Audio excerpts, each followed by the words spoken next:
aware, the jury system is important in that a grand jury makes a determination about whether someone is charged with a crime and what that crime is, and a jury makes a determination about whether or not there is ultimate guilt for that crime. In particular, in the death penalty case, the jury makes a determination about the punishment.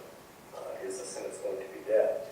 And the same sort of concerns and considerations that would be present with respect to a trial jury or respect with the court are also present with a grand jury proceeding here. One of the cases that we cited in our motion was a Tennessee Supreme Court decision that is State versus Herron in 2015, and that court recognizes that automatic reversal is appropriate for structural errors such as racial discrimination and grand jury selection.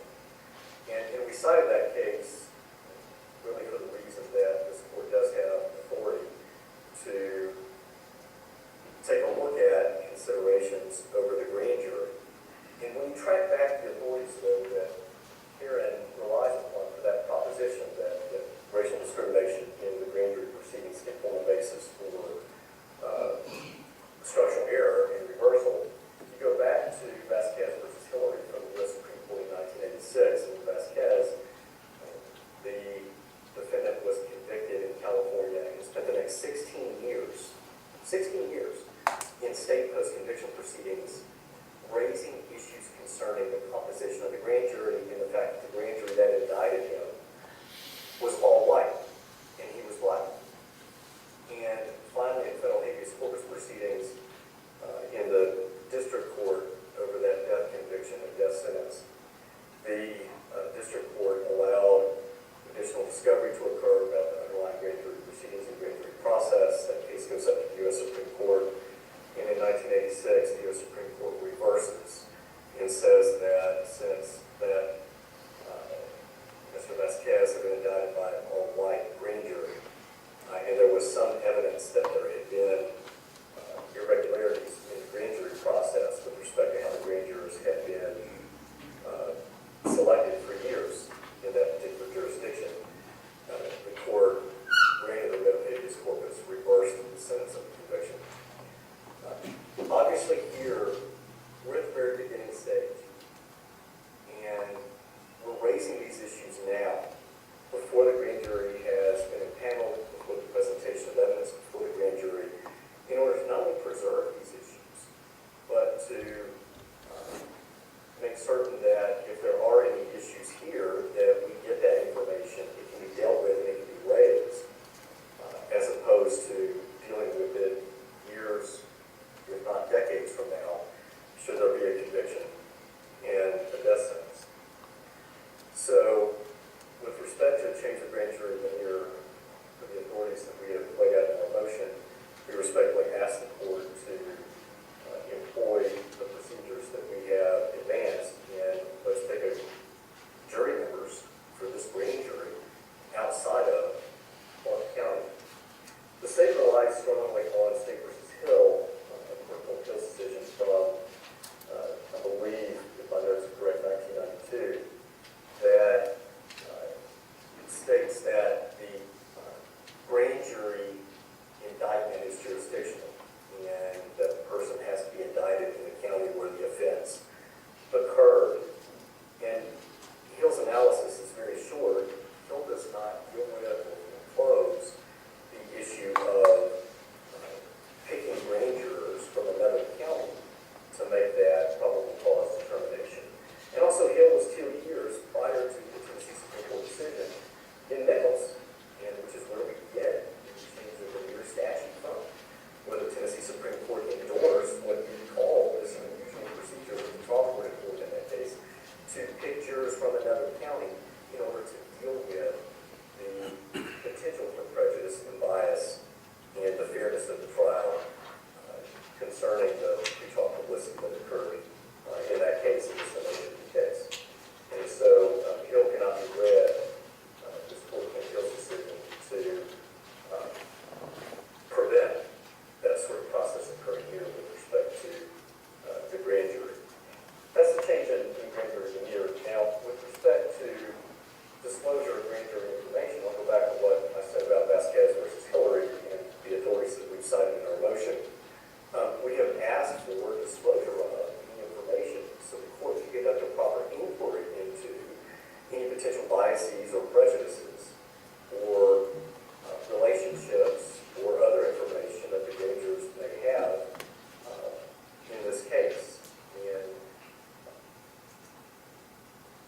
very same reason that there are concerns with a petty jury, a trial jury, coming from Blount County. It's the same body of people, and we request that information to be disclosed now and inquiry into that. Third, the motion to record grand jury proceedings is, of course, aware under Tennessee Rule Procedure 6. There is no requirement that grand jury proceedings be recorded. That's very different from Federal Rule Procedure 6. That requires federal grand jury proceedings to be recorded. But there's nothing in Tennessee Rule 6 that says that grand jury proceedings shall not be recorded. In fact, there are certain circumstances under Tennessee law, like certain special grand juries, and the state even relies on the statute concerning special grand juries, where those proceedings shall be recorded by statute. We have cited case law that says that it prohibits the grand jury from recording the proceedings.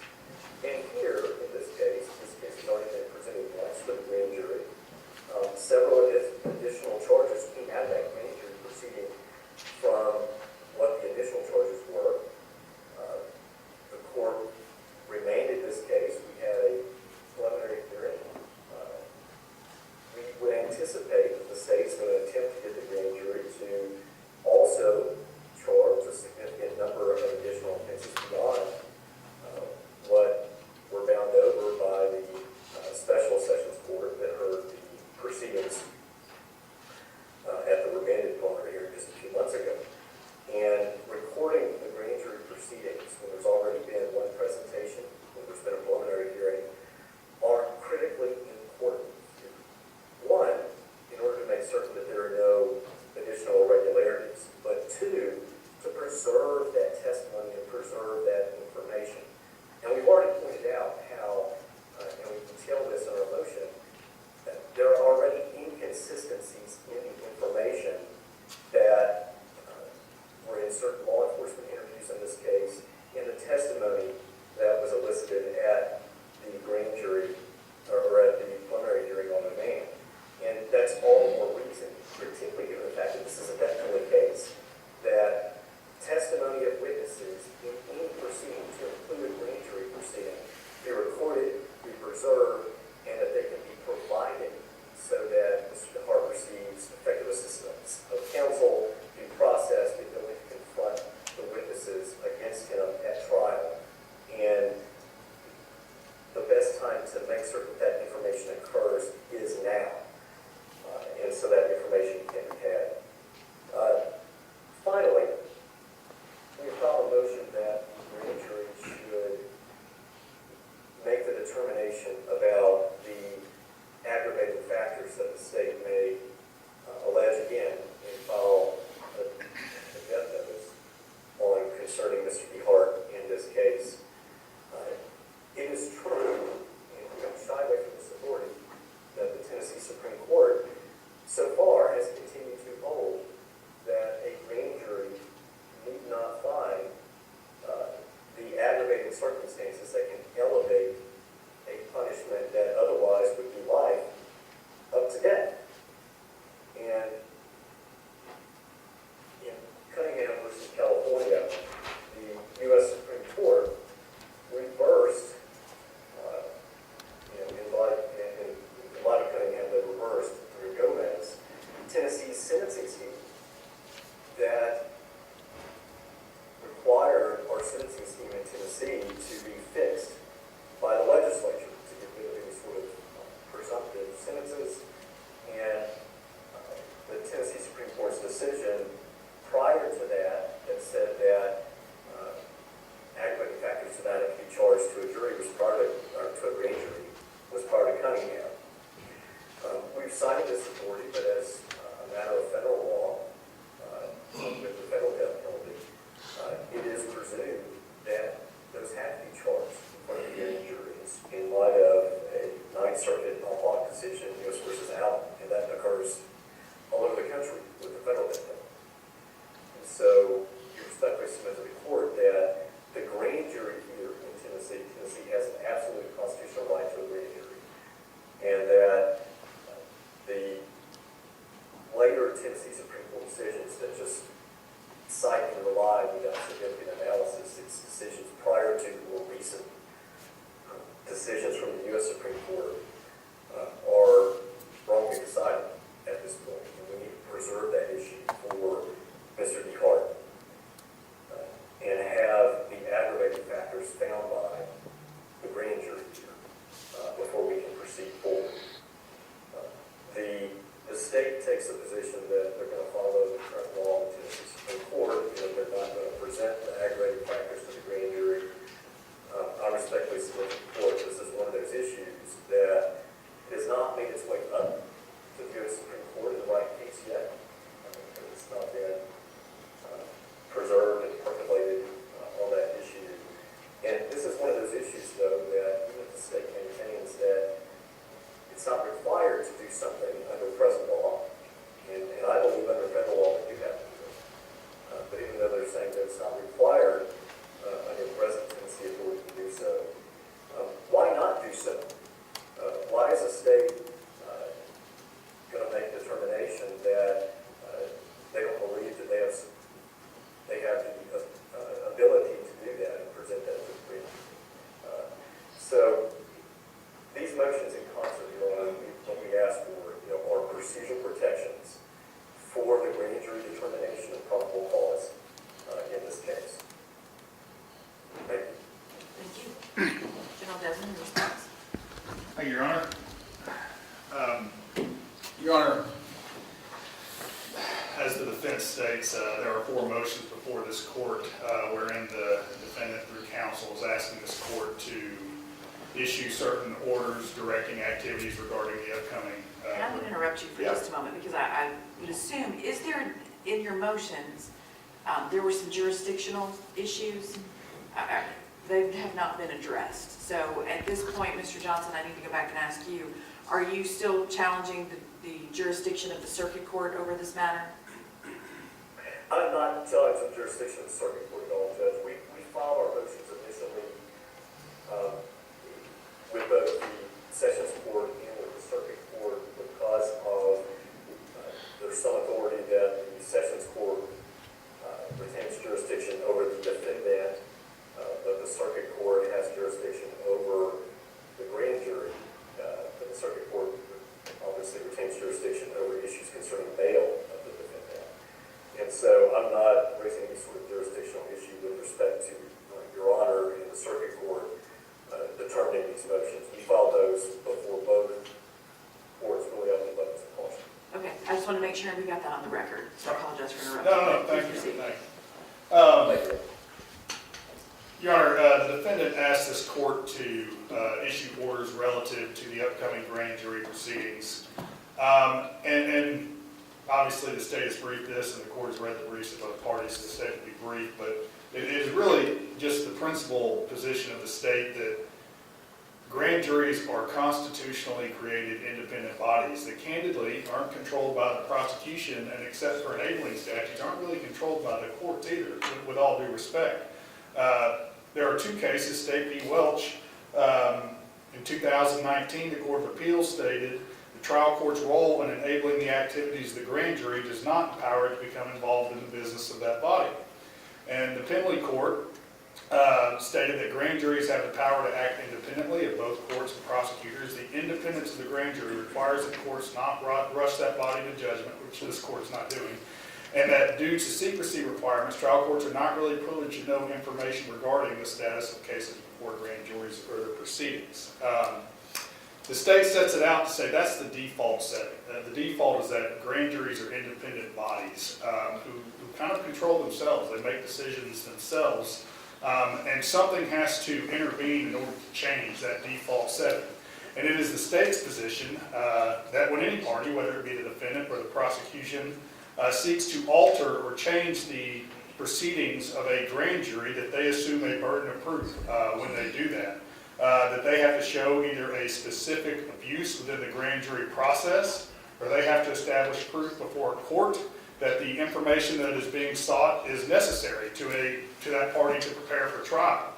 Specifically in 2013, the Tennessee Supreme Court in State v. Mangrum stated that when they address challenges to grand jury, trial courts are to operate under a presumption of regularity and are to place a heavy burden on parties moving to overcome this presumption.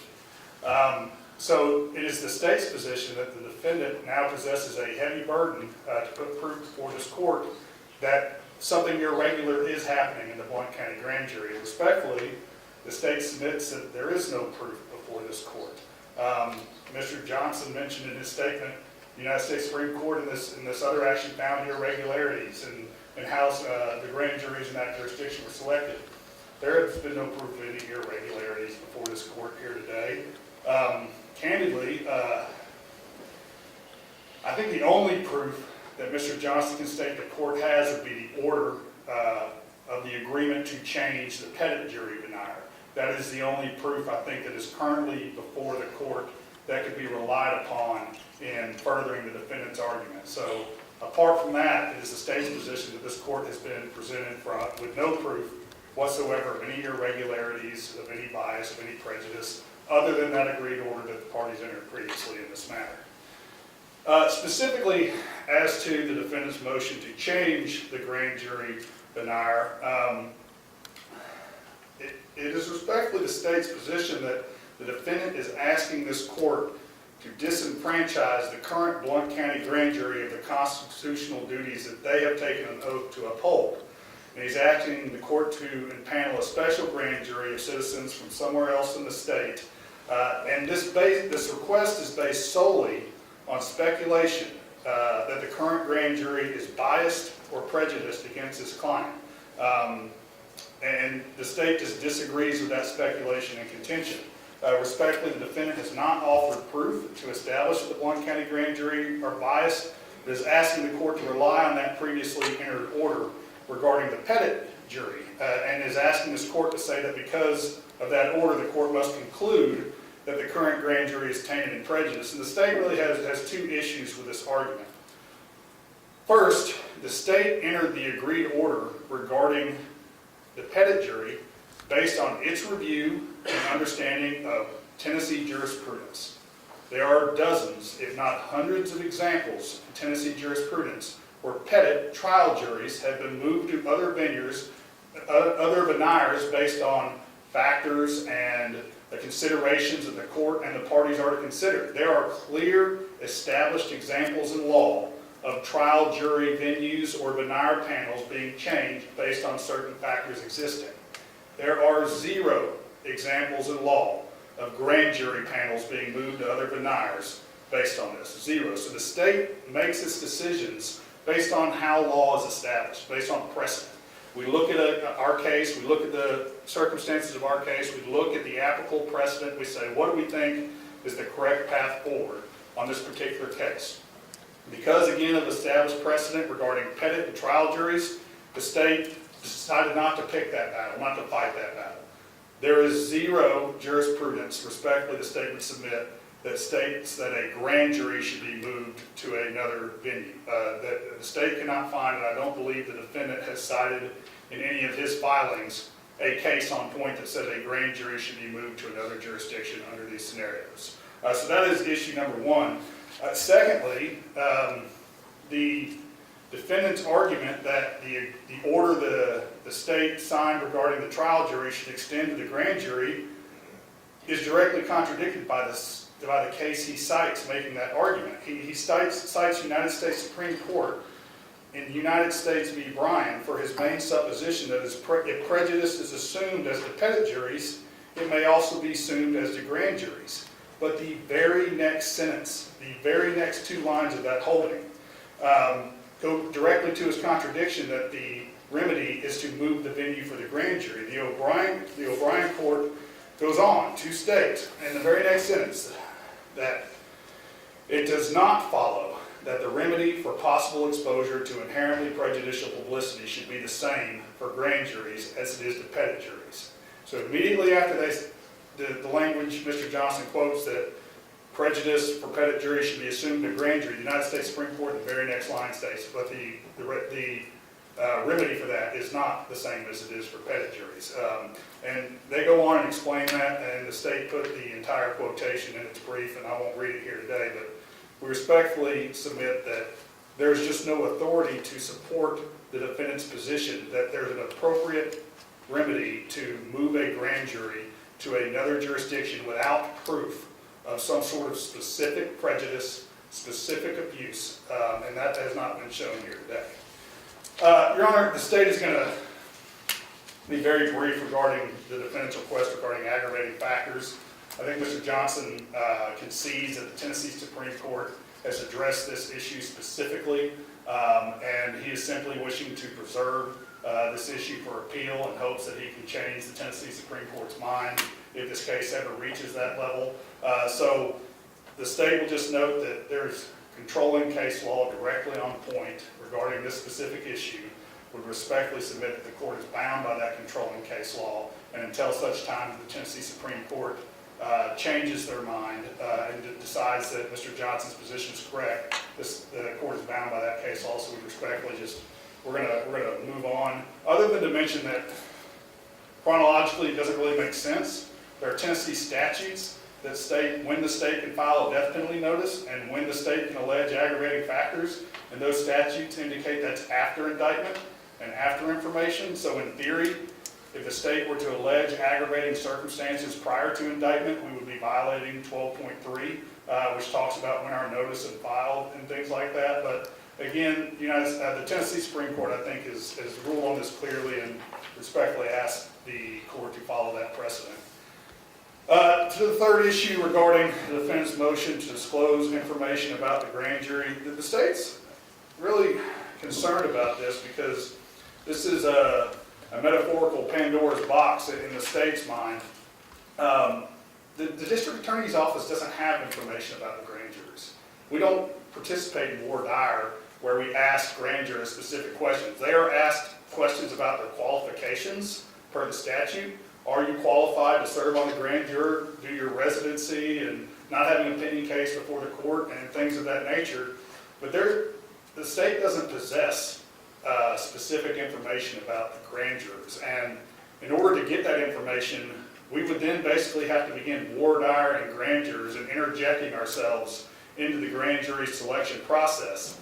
And I think doing that opens up the possibility to the fear that Mr. Johnson complains of, that grand juries, that the state would inject and find grand jurors that meet their definition of what a good grand juror is, and that leads itself to potential irregularities in the selection process. And that's what we avoid in Blount County. We do things the right way. We don't inject ourselves in the process so there aren't any irregularities. If the state or the court were to begin asking them questions about their personal lives and all that, I think that opens the door to irregularities in the grand jury selection process. So the state very respectfully submits that Mr. Johnson's request would open the door to leading to the problems of which he's concerned about. So the state is very hesitant to start prying into the lives or beliefs or whatever of grand jurors because they are an independent body. They are selected randomly, honestly, and he complains potentially of racial discrimination in grand jury selection. Again, it's impossible for there to be racial discrimination in grand jury selection the way Blount County does it because I rule if they are qualified to serve, they serve. If they meet the qualifications of a grand jury, they're not. There's no peremptory challenges due to this reason or that reason. Their race isn't asked. Their ethnicity isn't asked or anything like that. If they are qualified to serve and they are selected, they serve unless they have a reason that they're not qualified. So the state has real concern about his request that we start researching or investigating the grand jurors to see if there's any potential bias there. And then second to that point, that undermines the whole independent nature of a grand jury. Grand jurors are supposed to be secure in their decision-making process. They're almost, I think of grand jury as almost like a more powerful body than almost the court and almost the state. Like they can act at their own devices and their own decision-making. And if they start getting asked questions and being interrogated about how they feel about this, how they feel about that, that's for trial juries. That's the questions you ask trial juries. You don't ask grand juries that because they are supposed to be independent, secure, and comfortable in their decision-making process. In several cases, the state cites Rippey v. State, Carruthers and Crawford. They articulate those principles, that grand juries need to be secure and safe in their decision-making. And asking the state or the court to disclose specific information about grand jurors, I think this flies counter to that entire principle. Mangrum likewise directly talks about that, but again, the state's not going to read over, other than to say that Mangrum specifically noted that courts should not allow general fishing expeditions regarding information related to grand juries, but instead the defendants are required to show a specific and particularized need for the information sought. The defendant filed yesterday a response to the state's response, and he put in that, in the last paragraph, he tells the court that he is willing to put on more proof regarding his request, but in order to do so, he needs this court to order he be provided with, quote, a list of grand jurors for the last 10 years, a list of every grand jury foreperson, and a list of all members of jury pools for the last 10 years. That's what he requests this court order he be provided with. The state respectfully submits that that is a fishing expedition, and that is specifically what Mangrum has instructed trial courts not to allow defendants to engage in. He is wanting all those so that he can go through them and see if he can find a problem. He's not articulating a specific problem that exists already. So respectfully, we feel like that request should be denied on that ground. And then finally, and Mr. Johnson and I are the closest to agreement on this last issue regarding his request to record, transcribe, and disclose grand jury proceedings. I'll state at the outset, this issue appears to be the least discussed in Tennessee jurisprudence.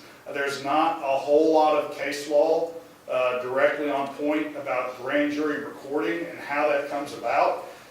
The state concedes and it's clear that there are grand jury proceedings in the state of Tennessee that are recorded. It seems like that is certainly a possible and not improper thing to do, but it's also clear that there are grand jury proceedings that are not recorded in the state of Tennessee. There's neither a requirement that they be recorded, nor is there a prohibition that they be recorded.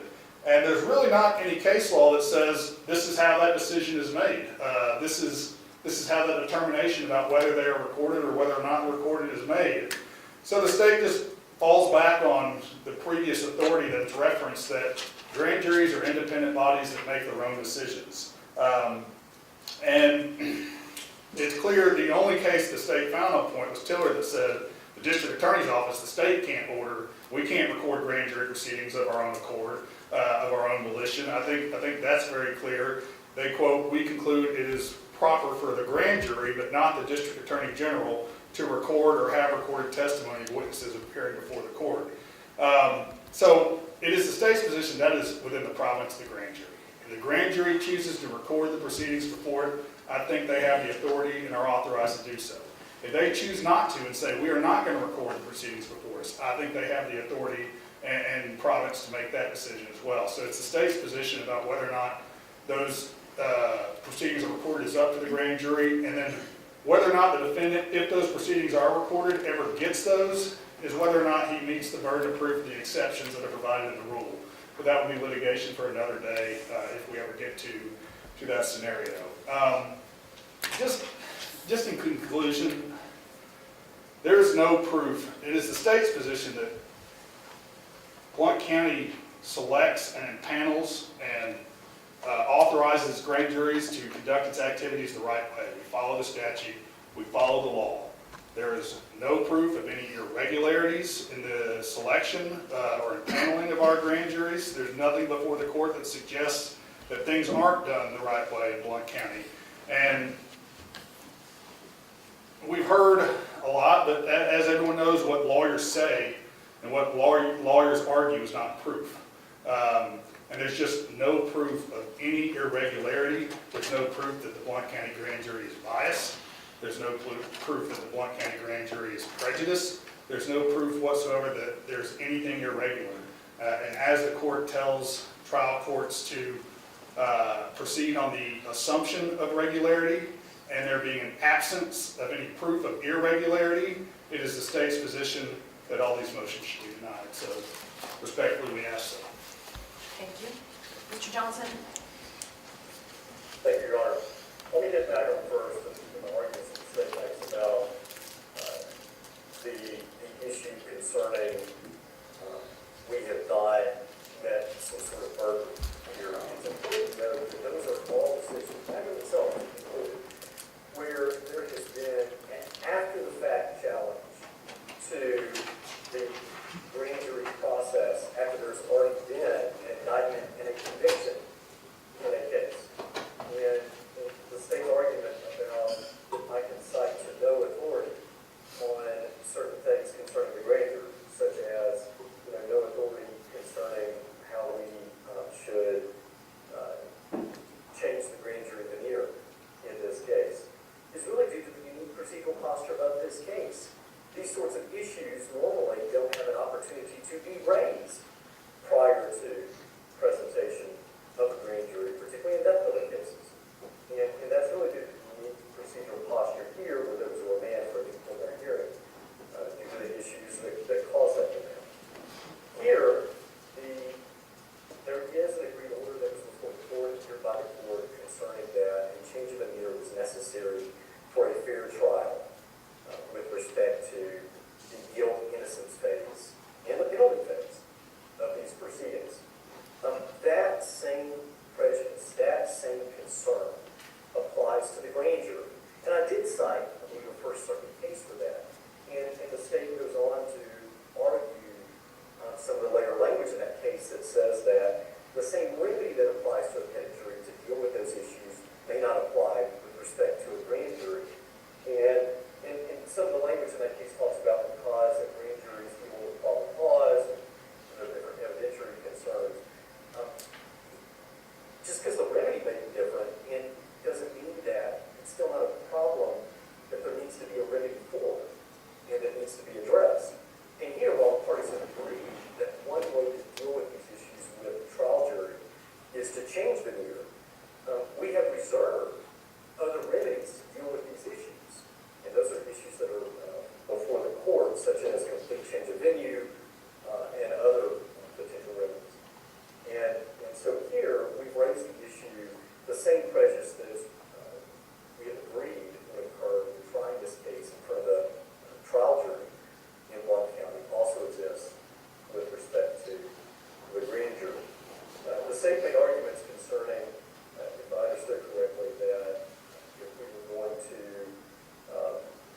get into disclosing certain grand jury information at this time, where in other words, what we really ask for is that there be an inquiry into the grand jurors who, the same sort of inquiry concerning any potential prejudice or bias from exposure to the, for example, extensive pretrial publicity and discussion in this case that forms the basis for the petty jury change of veneer. That inquiry be conducted here, and that information be provided here, and not, I think I heard General Desmond say this, not a complete voir dire of the jury to try to ascertain, I think to put it in his phrase, the best grand jurors for the case, as opposed to the best jurors for the case. That's not what we're asking for at all. That's a confusion of the issues. Statutorily, the grand jurors have to be not only qualified, but they cannot be biased or prejudiced, and that's constitutionally required as well. So we're asking for that sort of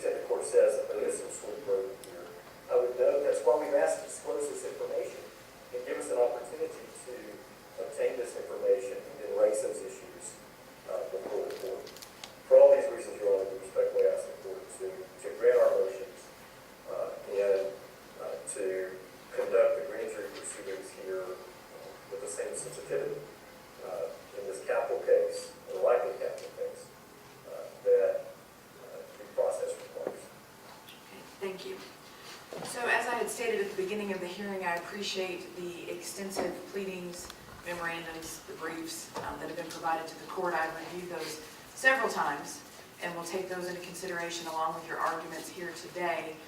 Given that this is potentially a capital case or has been a capital case, the court will, as I have in previous issues, a written ruling. I will do so today, knowing that grand jury meets on Monday. So you'll be notified when that is downstairs and filed with the clerk's office. Okay, thank you. Thank you. Court's in recess.